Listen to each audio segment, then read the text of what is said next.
हम जानते हैं कि एक फैसला कल है।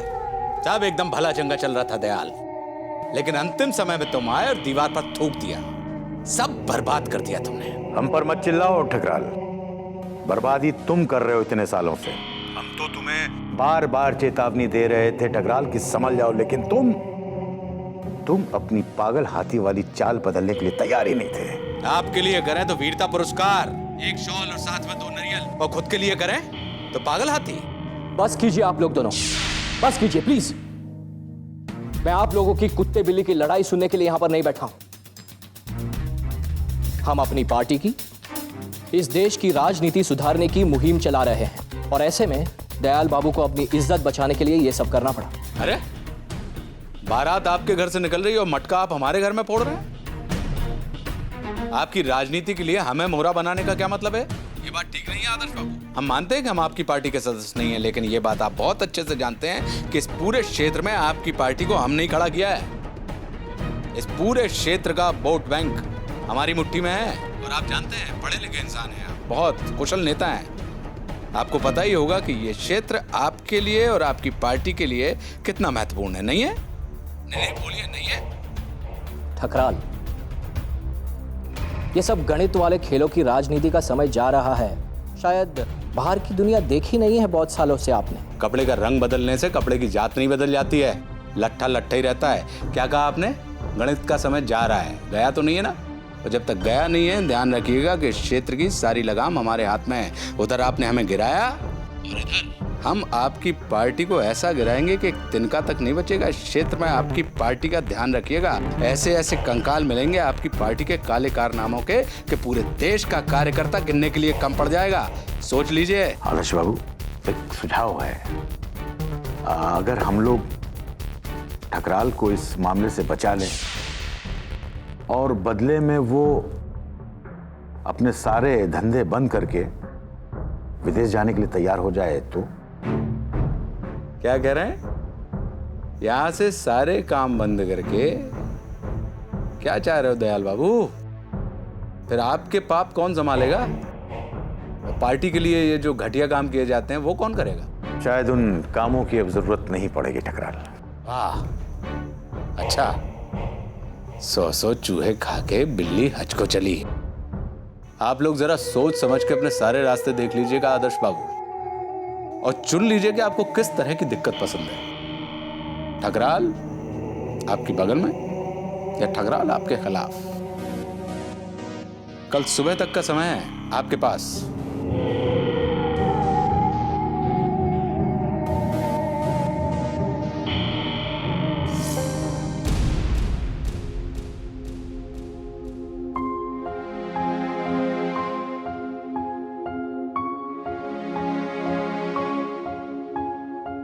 क्या बात है बेटा, नींद नहीं आ रही?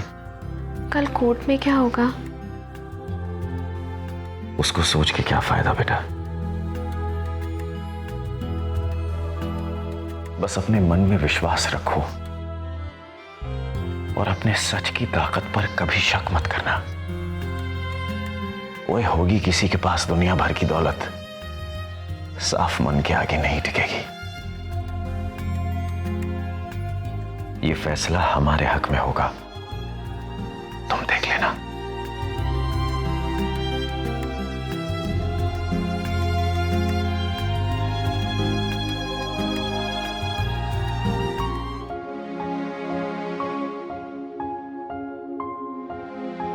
बेटा आजा, आजा बेटा।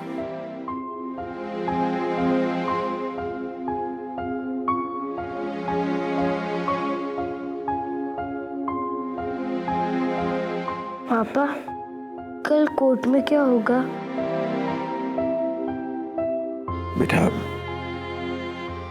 कोर्ट में इंसाफ ही होना चाहिए। बस अपने मन में विश्वास रखो और अपने सच की ताकत पर शक मत करना।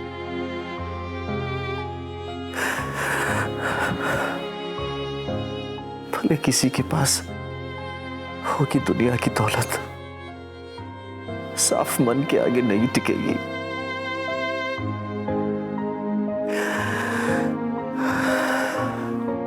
देख लेना बेटा, फैसला हमारे हक में ही होगा, हमारे हक में।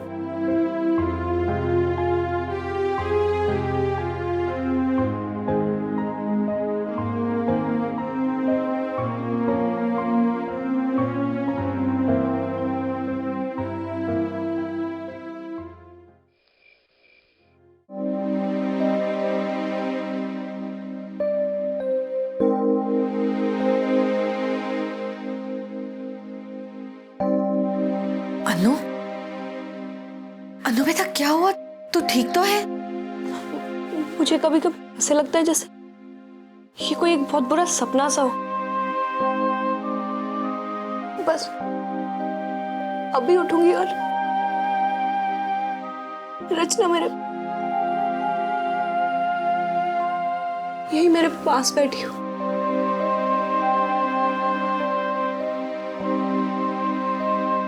अनु बेटा, हम भी यही सोचते, काश ऐसा ही होता, लेकिन सच तो सच है ना बेटा। और अभी तो हमारे सामने बहुत सारा काम पड़ा हुआ है। सबसे पहले तो उस आदमी को फांसी लगवानी है जिसने हमारी जिंदगी को इतना बुरा सपना बना दिया है। उसके लिए तो फांसी भी छोटी सी सजा है। और उसे फांसी से कम कुछ मिलना भी नहीं चाहिए, और उसे फांसी ही होगी। तू देखना, जिंदगी में कभी किसी चीज का इतना इंतजार नहीं किया है। हर पल ऐसे बीतता है जैसे हम पत्थर बांध के चल रहे हो अपने पैरों पर। बस अब तो जल्दी से कल का दिन आ जाए। कल कोर्ट के पास मौका है बुराई का अंत करने का। हाँ, बहुत जरूरी है ठकराल खत्म हो, वरना अच्छाई से तो विश्वास ही उठ जाएगा। सच में तुम लोगों ने तो बहुत लंबी लड़ाई देखी है। हाँ यार, हम लोग तो अभी अभी जुड़े हैं इस आंदोलन से, और हमें ऐसा लग रहा है कि कितना कुछ देख लिया हमने। अरे पूछो मत यार, वरुण, अन्नू और रचना ने क्या क्या देखा है इसमें, कितना स्ट्रगल किया इस दिन के लिए। और कल अगर ठकराल को फांसी हो जाती है तो ठकराल के साथ साथ एक लंबा अंधेरिया युग खत्म हो जाएगा। हाँ, बहुत जरूरी है ठकराल का अंत हो, वरना सच्चाई से तो विश्वास ही उठ जाएगा।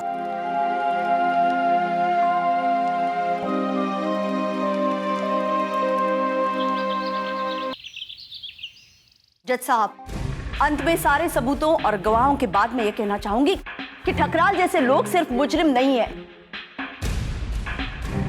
हर कदम पर सिस्टम को मैनिपुलेट करना, जुर्म करना, आम आदमी को दबाना, उसे एहसास दिलाना कि वो कितना आम है, कितना कमजोर है, ये सिर्फ जुर्म नहीं है, इसे तो महामारी कहना चाहिए। एक ऐसी बीमारी जो समाज के समाज खा जाती है, हमारे नैतिक मूल्यों को चीर देती है, हमें वो बनने पर मजबूर कर देती है जो हम नहीं हैं। और ठकराल इस महामारी का इकलौता निशान नहीं है, लेकिन ये केस एक बहुत बड़ा उदाहरण हो सकता है आने वाले समय के लिए कि जब ऐसी कोई महामारी हमारे शिकंजे में आ जाती है तो हम क्या करते हैं? उसे जाने देते हैं या उसे इतनी शिद्दत से मिटाते हैं कि वो फिर कभी पनप ना पाए।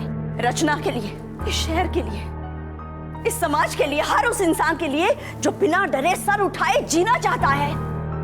योर ऑनर, इस केशव ठकराल को फांसी से कम कोई सजा मत दीजिएगा, सिर्फ फांसी।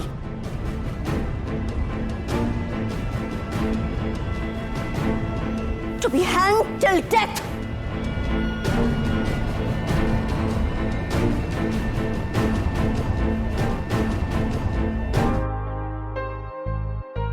सिड, तुम यहाँ क्यों बैठे हो?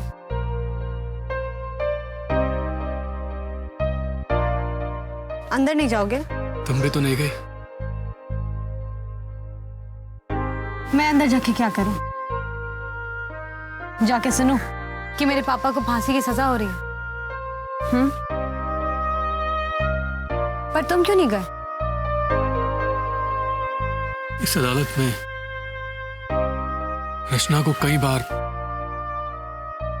इंसाफ की गुहार लगाते हुए देखा, लेकिन कुछ नहीं हुआ। और देख लेना, एक बार फिर आज कुछ नहीं होने वाला। तुम्हें ऐसा लगता है कि आज भी ठकराल बच जाएगा? हमेशा की तरह आज भी एक फतवा जारी कर दिया जाएगा कि तमाम सबूतों और गवाहों को मद्देनजर रखते हुए अदालत इस नतीजे पर पहुंची है कि केशव ठकराल बेगुनाह है और उसको बाइज्जत बरी कर दिया जाता है। कुछ नहीं होगा, कोई सजा नहीं होगी उसे। तुम्हें तो खुशियां मनानी चाहिए। तो तुम्हें लगता है कि आज भी ठकराल को सजा नहीं होगी? वैसे सच बोलो तो मेरे पास खुशियां मनाने की कोई वजह नहीं। प्रत्यक्ष को प्रमाण की कभी जरूरत नहीं होती, कुछ ही पलों की बात है, देख लेना। या तो ठकराल को आज सजा होगी या फिर वो बाइज्जत बरी हो जाएगा, दोनों में से एक होगा, है ना? तो क्यों ना ऐसा करें कि इसी बात पे शर्त लगा लेते हैं। तुम इस बात पे शर्त लगाना चाहती हो कि तुम्हारे पिता को सजा होगी या नहीं? हाँ, तो इसमें गलत क्या है? देखो, या तो उन्हें सजा मिलेगी या फिर नहीं मिलेगी, तो हम इस बात पे शर्त क्यों नहीं लगा सकते? बिल्कुल लगा सकते हैं। ठीक है, शर्त जीतने पर क्या मिलेगा? हम अपना आखिरी स्टेटमेंट देने से पहले एक बार फिर सारे गवाहों को कटघरे में बुलाना चाहेंगे जज साहब। इजाजत है। सबसे पहले बंसी को बुलाया जाए।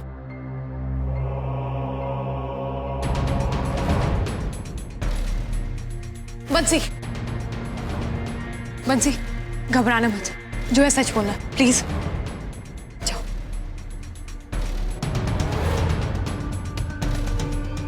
जज साहब हमने झूठ बोला था। पुलिस वालों ने हमसे झूठ बुलवाया जज साहब।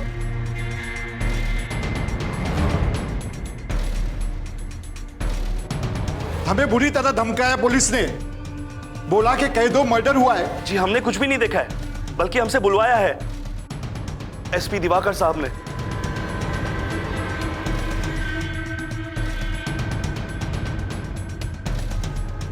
झूठ कैसे बोला तुमने? हाँ?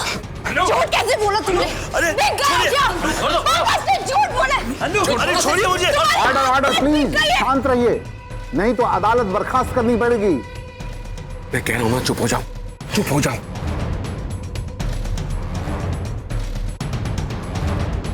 एसपी दिवाकर का है? मिस्टर ठकराल, आपके कोई और गवाह या सबूत बाकी है?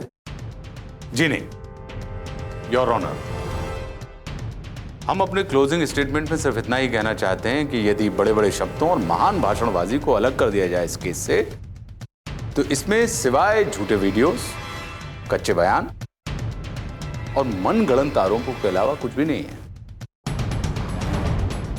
हमने सच और सारे सबूत आपके सामने रख दिए हैं, अब फैसला आपके हाथ में है। Thank you. सारे पेपर्स यहां दीजिए मुझे। सब उल्टा हो गया, सारा कुछ हमारे खिलाफ हो गया देखते ही देखते। मुझे तो समझ नहीं आ रहा ये हुआ क्या है।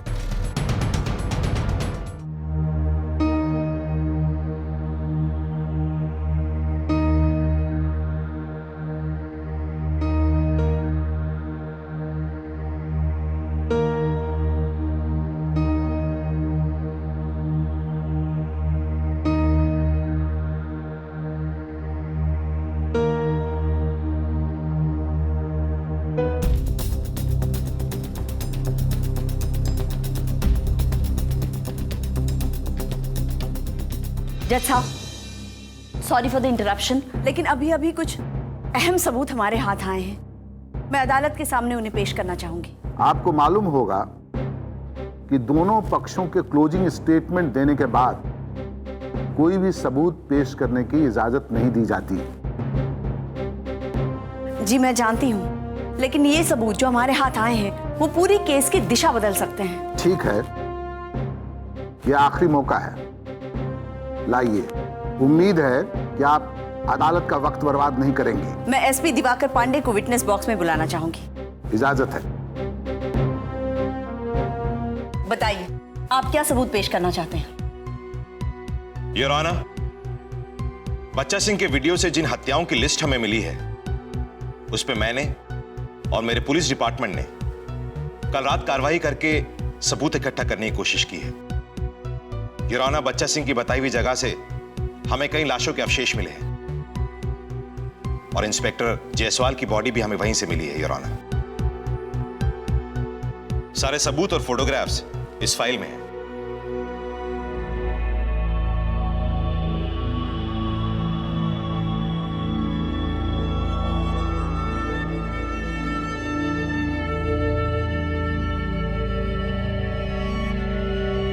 ऑब्जेक्शन योर ऑनर, इन सारी बातों का इस केस से कोई लेना देना नहीं है। मुझे समझ में नहीं आ रहा कि एसपी दिवाकर पांडे इन सारी बातों को सुनाकर अदालत का वक्त क्यों जाया कर रहे हैं। मैं बताता हूं क्यों। क्योंकि इसी में से एक लाश है ठकराल की सिक्योरिटी एजेंसी में काम करने वाले गोपाल की। वो गोपाल जिसके मरने के बाद उसके बूढ़े माँ बाप की मदद रचना मेहता ने की थी।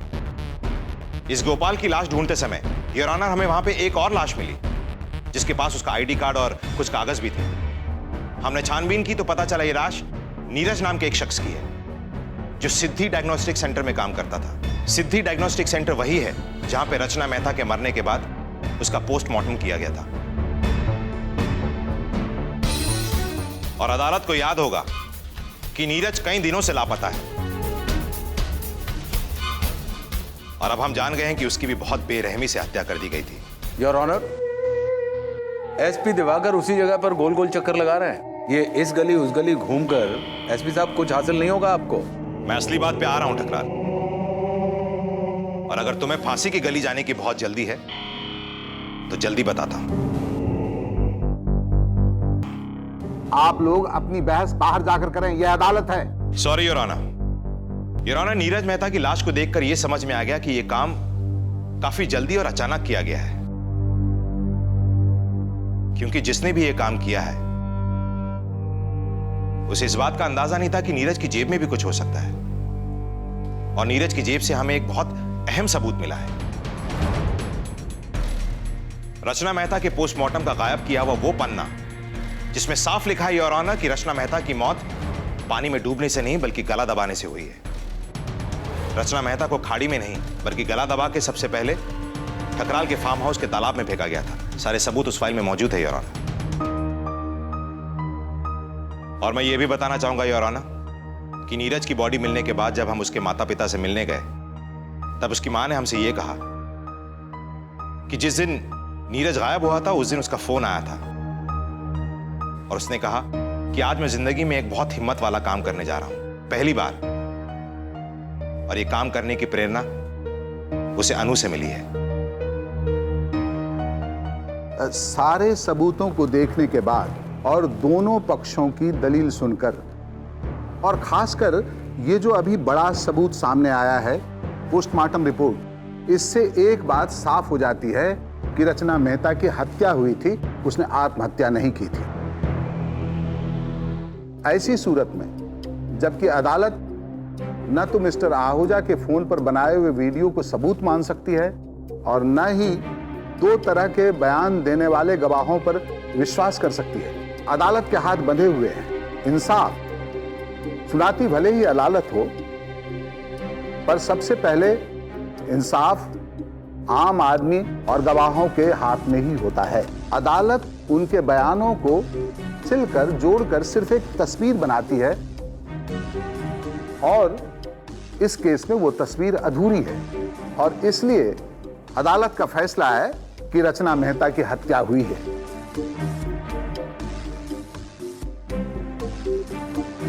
लेकिन यह हत्या केशव ठकराल ने की हो, इसका कोई पुख्ता सबूत नहीं है।